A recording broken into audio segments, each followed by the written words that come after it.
The 7 is a council-based boss that's going to have 7 different targets they have to deal with, and you're going to be dealing with 3 at a time. They have a shared health pool, so any damage that you can deal to multiple of them is going to work very well, and you're going to be wanting to stack these guys up as often as possible, but that's not going to be for most of the fight. 2 of the 7 are going to be tanked, and you're going to be constantly targetable and available. And then the remaining 5 are going to rotate around which one is currently targetable and which effect you're going to be dealing with.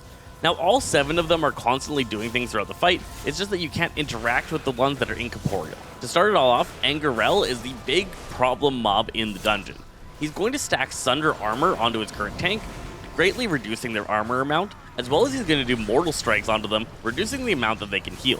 Finally, whenever he reaches full energy, he'll charge to a random player in the group, and then begin a giant blade storm that does huge AoE damage. The tank in charge of Angarel needs to be able to run to a spot of safety, and after the charge and whirlwind begins, have him kite out of the group. The way we handled this was that we went to the top of the ramp and we had him always charge out and then whirlwind back up to the ramp, and we had everybody else stay along the outer wall, trying to not be in the center so he's not whirlwinding through multiple people.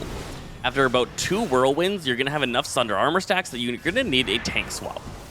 And that will be taking on Gloomrel. The other tankable mob is going to stack Rens onto his target. This is going to be a stacking bleed debuff that will eventually become unmanageable. He's going to have a rampage attack that attacks the tank multiple times very quickly, and whenever he reaches 100 energy, he's going to increase 100% increased physical damage for 15 seconds. You're going to want a defensive cooldown whenever he goes to Recklessness. The tank that has Gloomrel will be moving him around on top of whichever other member of the 7 is currently targetable. Angarel, you're going to move to there as often as you can, but you're going to be constantly kiting him out due to the whirlwinds. Doomrel is the first targetable mob that you're going to be dealing with. He has 2 interruptible abilities. First, Shadow Bolt Volley, which is going to deal shadow damage to every member of the raid. And the second is Summon Felguard, which is going to add another mob into the encounter. Summon Felguard is definitely the priority interrupt on this guy, and you want to make sure you have 2 DPS assigned to interrupting that, making sure it never gets off when he's the target. All other interrupts should be focused on getting Shadow Bolt Volley, making sure that as few of those get off as possible.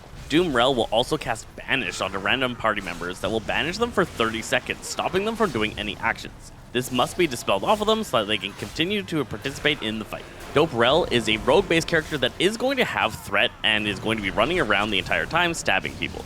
When he becomes corporeal, he's going to cast Fan of Knives, an AoE damage attack that healers just have to be able to deal with.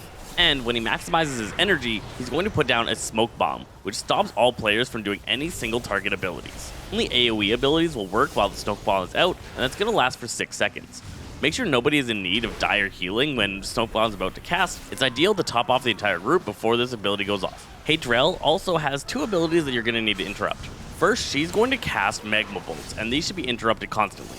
The tank should kind of be assigned to this, making sure to be on top of her and interrupting her Magma Bolts.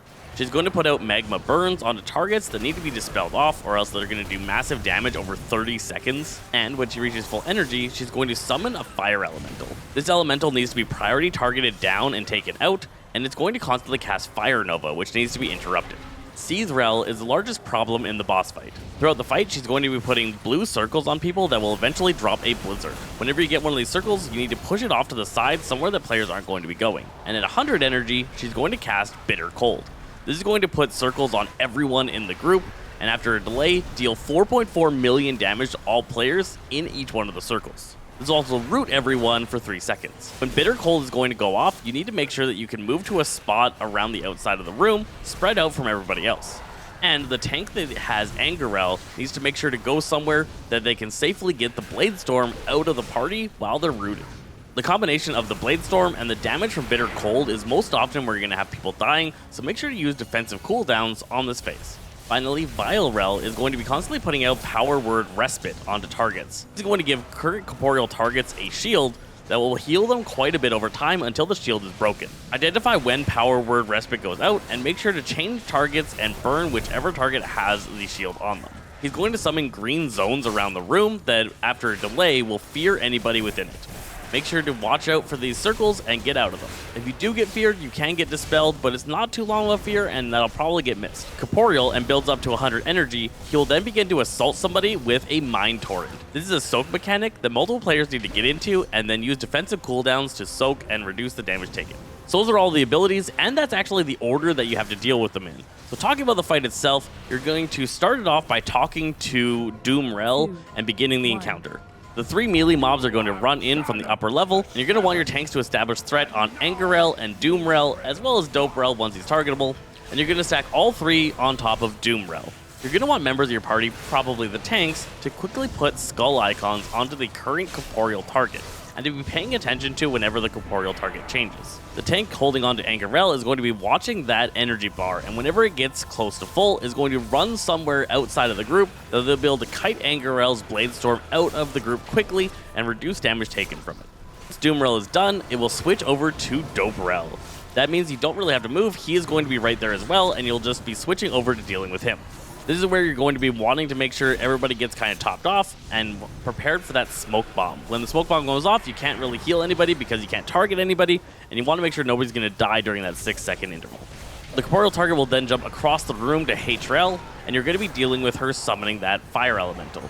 With the fire elemental taken out, it'll swap over to Seize. Seize is where you have to be ready for everyone in the group to get out, as well as for the Blade Storm to be managed to a decent location. So watch Seize's energy, and about 80, get ready to start spreading. The tank with Angerel should already get out of the group by that point, and just be able to deal with him being far away from everybody else. Use personal defensive cooldowns as you're too spread out for most raid-wide cooldowns to help. With Seize done, it's going to jump over to Vile, and you're going to be dealing with the soak mechanic, watching for one player to get the big soak and everybody getting into that, as well as making sure that the whirlwind doesn't go through that whole soak party. With Vile done, it'll jump back up to Doom, and you're just going to be rotating through those effects until you take this boss down. I hope this guide helped you out. I'm Zesty Games, and we'll catch you guys next time.